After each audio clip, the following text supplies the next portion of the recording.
Hello there, friends. It's Jimmy Maverick. Welcome to another edition of the Fantasy Maverick podcast. And today we are going to talk about Week 4 starts and sits. We're going to go through game by game. I'm going to let you know which ones are Fantasy Graveyards, which ones are going to be Blowouts, and which ones are going to be Fantasy Goldmines. We've got a lot of them this week, so you definitely want to check it out. Here we go. Listen up. It's time for the Fantasy Maverick podcast, starring the guy who's going to help you win that fantasy championship, Jimmy Maverick.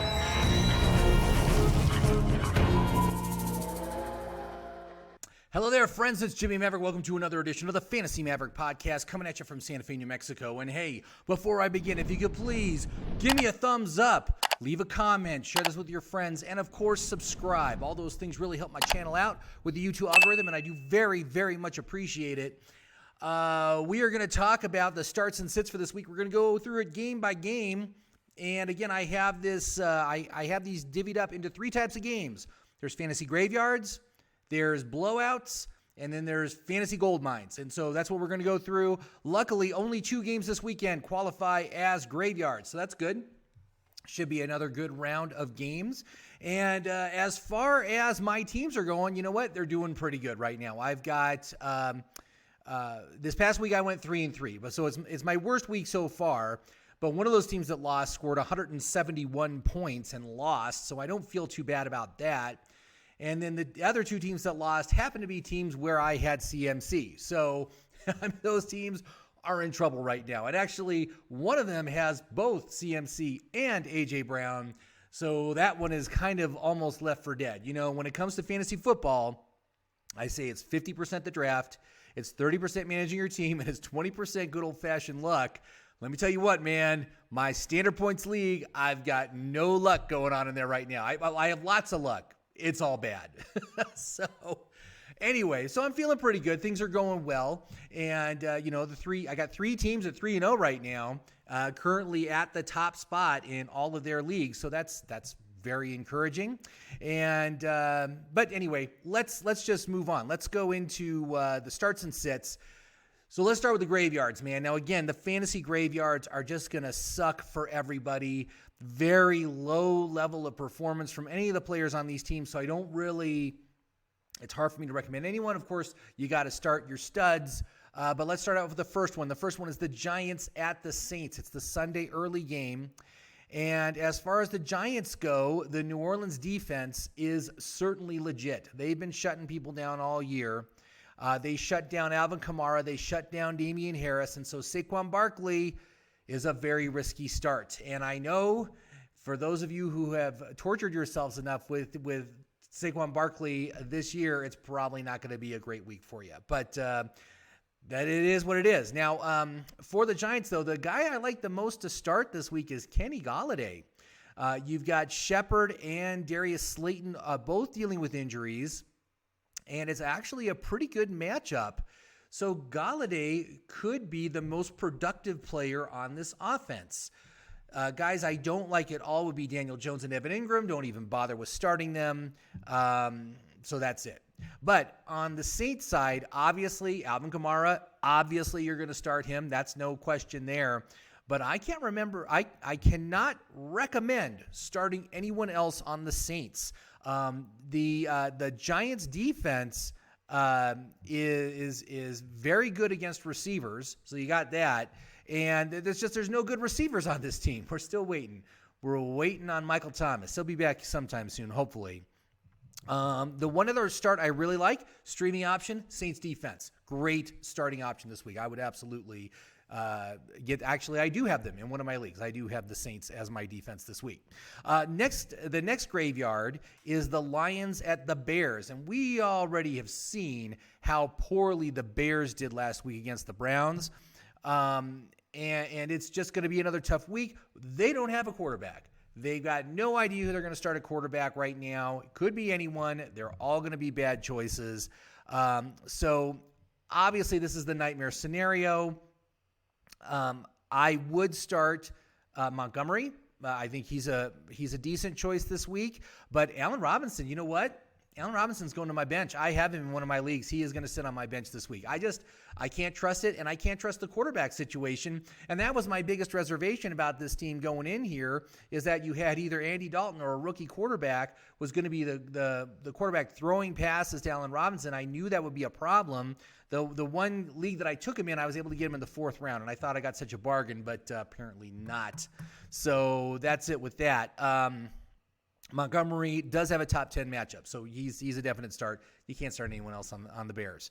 On the Lions side, you got your must-starts there. Swift and Hockenson are both must-starts, but I got to let you know, just like Barkley, Hockenson has a really tough matchup.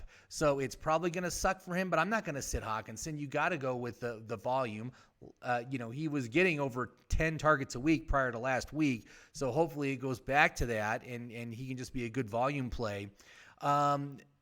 It's interesting that the Lions receivers actually have a good matchup, but shoot, can you trust any of the Detroit receivers, Cepheus or Raymond?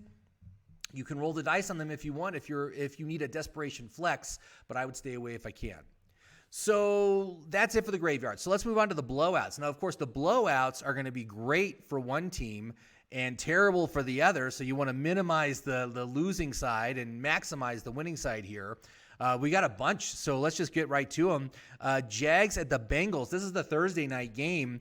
So I think this is going to be a blowout. I think the Bengals are going to blow out the Jags. As far as the Jags are concerned, you can start Marvin Jones and you can start James Robinson. I think both of them are decent plays, and they'll both be a beneficiary of a negative game script with their use in the passing game. I consider Chark and LaVisca very risky, maybe a desperation flex if you need them. Game script should be favorable, but I would keep them on your bench if I could, if I have a better alternative. And of course, Trevor Lawrence, you're not going to start him, but nobody's starting him, so that's not a big deal. On the Bengals side, Joe Mixon, great start this week. And of course, Jamar Chase and Tyler Boyd are both great starts, especially since it looks like T. Higgins is going to sit. So I really like that. Both those guys should be really good. Joe Burrow is a sit. It is a tough matchup for him. The next blowout game would be the Titans at the Jets. I'll let you guess which side is going to get blown out on that game. This is a Sunday early game. For the Titans, Derrick Henry is an absolute start. There's no question there. It's a great matchup. He's probably going to be the top running back this week, so go ahead and start him and smile as it happens. But the Jets are 4th best against receivers. So you've got a situation. A.J. Brown is already out. He's not going to play. Julio is dealing with a lower body injury, so he's not going to play. So what receiver are you going to play here? There's really not good choices. I'm really very nervous about Julio. I would sit him if you can, but he will probably play. But if it's another 4-catch, 40-yard performance, you're going to be really disappointed. Jets are 2nd best against the quarterback, so Tannehill is a sit, obviously. He hasn't really been a start this year so far. On the Jets side, they do have the benefit that the Tennessee defense is not great. They faced some really tough defenses over the past 2 weeks, so this should lead to more production for the rookie quarterback. But as far as players on this team, the only one I can say that you should start is Corey Davis. He is a good choice. Like I said, good matchup. I think Elijah Moore is a desperation flex. I would only start him if there's no one else. And you can't trust the backfield or their struggling quarterback. So, that's what you got there. Next blowout game, Texans at the Bills. Oh, this one's going to be ugly. For Texans, it's pretty easy, man. Only guy you can start is Brandon Cooks. That's it. He's the only one. Buffalo is top 3 against all the fantasy positions. So, Buffalo defense, definitely start this week. It's going to be a good game. As far as the Bills, this is surprising, man. I was surprised. Texas is top 10 against receivers, but I'm not going to sit Diggs, and I'm not going to sit Beasley either. I love the volume that guy's been getting, even though it's been a little bit inconsistent. We can hope for another big game this week. Of course, Josh Allen is a start. I don't trust Singletary or Moss right now. Their volume is just not enough for me to trust them to put them into my starting lineup.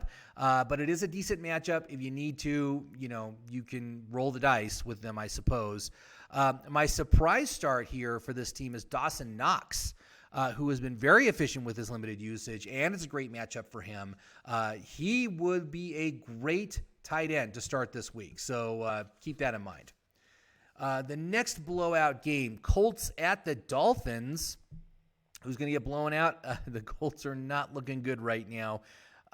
It is a top 2 matchup for Jonathan Taylor, though. Top 2.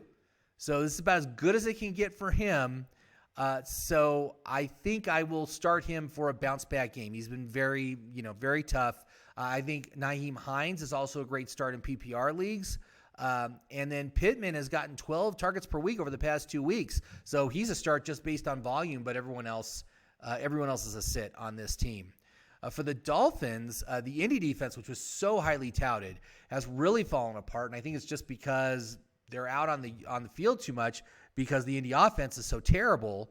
But Myles Gaskin is a good matchup. Gesicki has a good matchup and has good chemistry with Jacoby Brissett. So I think he is a good start. Watch him get 0 targets. That's probably what's going to happen. Oh, by the way, that cursed league I have, the one that snake bit, the one that I told you about, that has CMC and A.J. Brown, and I have yet to score any points with my tight end. Actually, I scored 1 point with my tight end last week. Over 3 weeks, I scored 1 point with my tight end.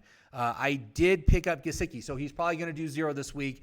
You have been warned, but I'm just trying to do anything I can to turn this team around. It's not looking good. Let's see here. I would not start Brissett, because he hasn't tossed any touchdowns yet in 2 games. So you can't start him. I don't think there's any upside there. Next blowout game, Washington at the Falcons. This is also a Sunday early game. The early games are going to be either really boring or just total blowouts. So I don't know. There's not many gold mines in the early games. But for Washington, Taylor Heineke has another excellent matchup, and I think he's a great streaming option. And then, of course, McLaurin, Gibson, and Thomas are all starts, but I would sit McKissick. I would sit him. I just don't trust the volume for him, so sit him. And then for the Falcons, you want to sit the Falcons running backs, as this week Washington defense is 7th best against that position. So no Mike Davis, no Cordarrelle Patterson. Of course, you can start Ridley, you can start Pitts, and you can sit Ryan and Gage. No good for them. We then have the Steelers and the Packers on Sunday afternoon. I'm not feeling good about the Steelers right now. Maybe they get J.J. Watt back, so that defense will be a little bit more imposing, but they just have not been. As far as the Steelers go, Najee Harris, absolutely a start. I just cannot believe the volume that guy is getting. 18 targets last week. I do not expect that to repeat. That was mostly a result of injuries that happened during the course of the game. But Ben has been struggling, and the wide receivers have a tough matchup. Deontay will probably be out again. So I would start Claypool and Juju, but only if you really don't have anyone else. Juju really let me down last week. And of course, he was injured midway through the game. But regardless, I'm having a tough time trusting Juju right now. On the Packers side, the Packers are on a roll. That should continue. Adams, Rodgers, Jones, all starts. I do not like MVS, Marquez Valdez-Scantling, despite the good matchup, because he had a boom week, but he only got 5 targets. It's just kind of like a Christian Kirk situation where he could go off, but the volume is so low that if he doesn't get a touchdown, your team is screwed. So don't risk it. Keep him on your bench. He's not worth a start this week. Tanyan also sit him. He's getting like nothing right now. No volume, as I expected. So the final blowout game, man. Bucs at Patriots. Oh boy, Bucs are good. Patriots are not. For the Bucs, it's Brady's homecoming. It's Gronk's homecoming. How much do you want to bet they score a touchdown this weekend? I bet it's going to happen. Absolutely, Brady. Brown, Godwin, Evans, Gronk, absolutely all of them are starts. Don't even bother with the backfield. This is going to be a pass-happy game. It's going to be a great game. Very much looking forward to this.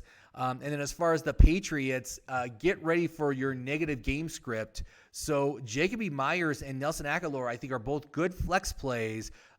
Myers got like 12 targets last week. I want to say 12, 13, 14. It was right in that range. Really good volume. So that should be good. Obviously, do not start any of the running backs against this rush defense. I wouldn't even bother. Damian Harris is going to bust. All right, so that's it for the blowouts. So now we've got our gold mines.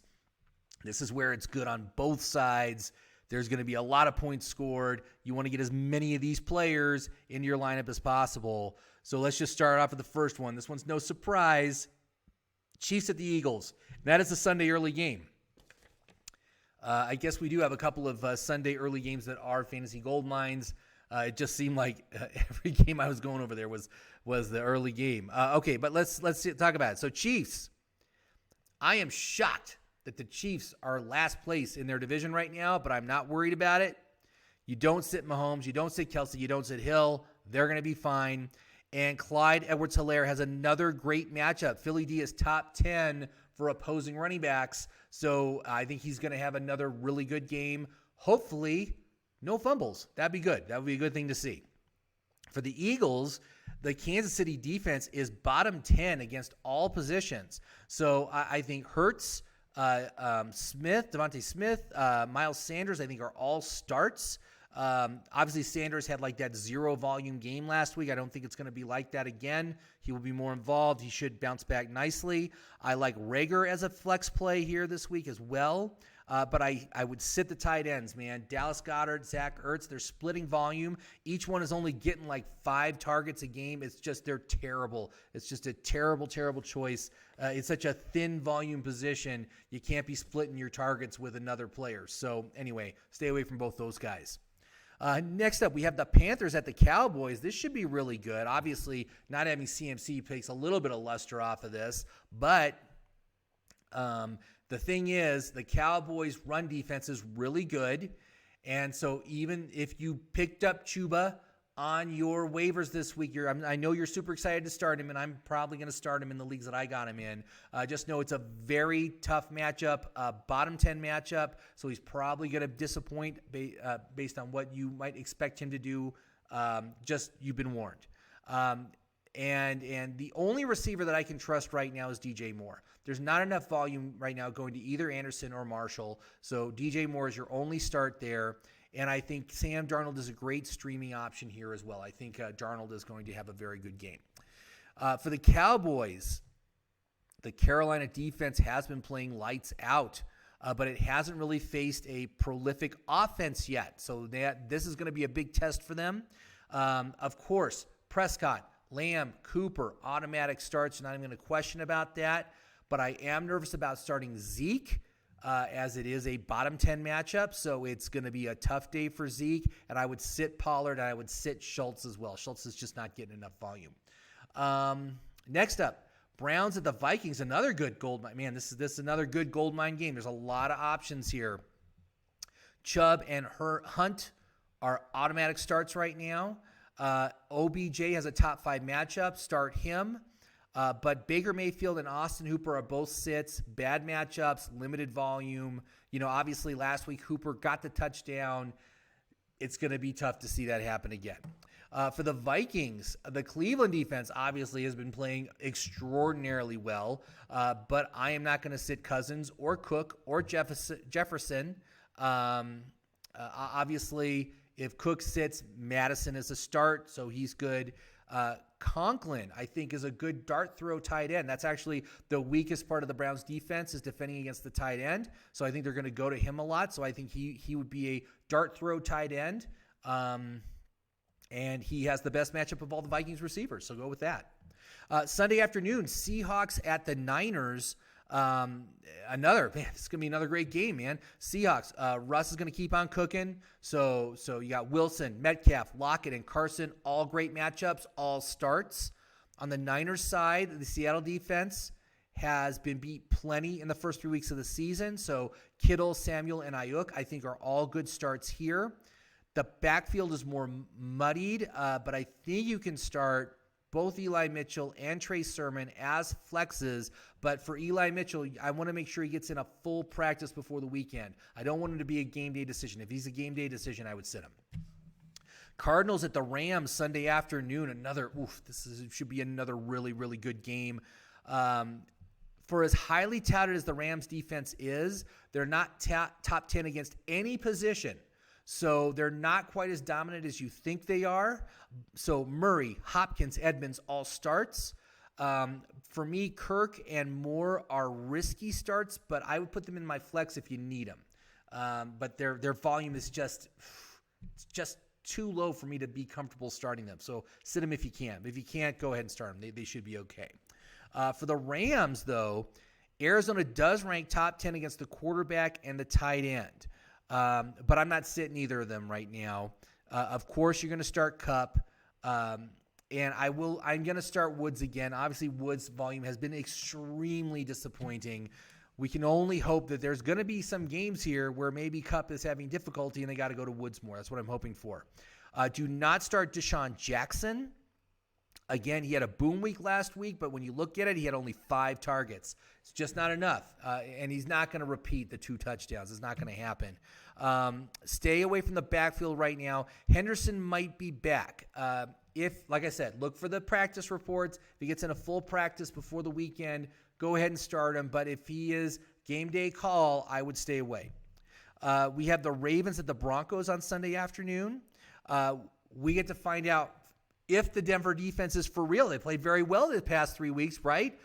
But those teams have had 0 wins so far this season. So they're actually going to play against a good team here. So this is going to be a real test. I think Jackson, Andrews, and Hollywood Brown are all starts. I think Hollywood Brown will bounce back from all those drops he had last week, so he should be good.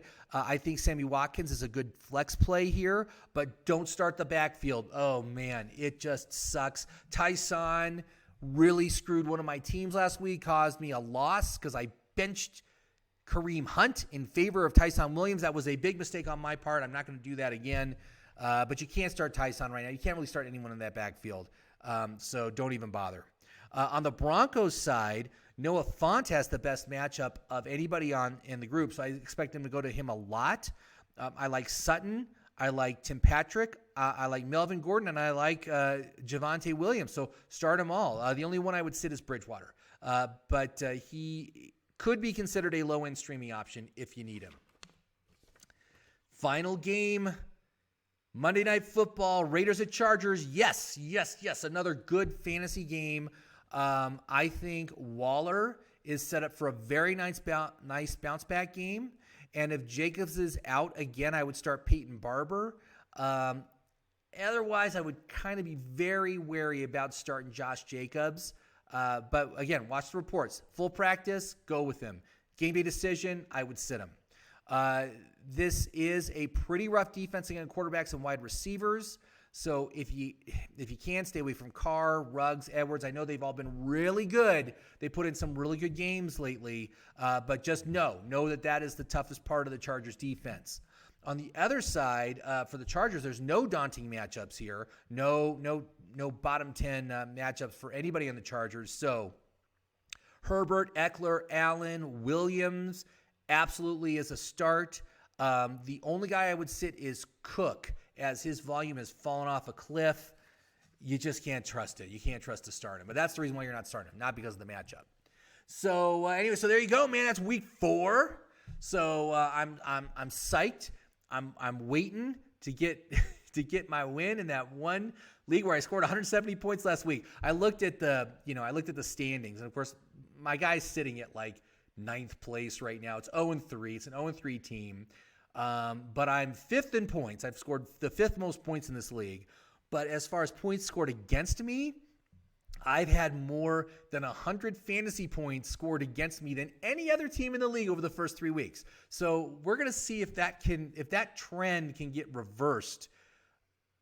And of course, this week it has me set up as a dead heat on the projection. So we'll see what happens. But fantasy is going well. I hope your fantasy is going well. One other thing I wanted to remind you to do, go check your waiver wire, man. A lot of players got picked up, so that means a lot of players got dropped onto the waiver wire. And just look to see who got dropped, because there might be opportunities there for someone that you could scoop up. So I just want to remind you to do that. Anyway, good luck this week. Let's hope the Thursday night game isn't terrible. It should be okay. It should be at least a blowout on one side. But anyway, good luck. Have yourself a great fantasy week, everybody. We will talk next week for week 5.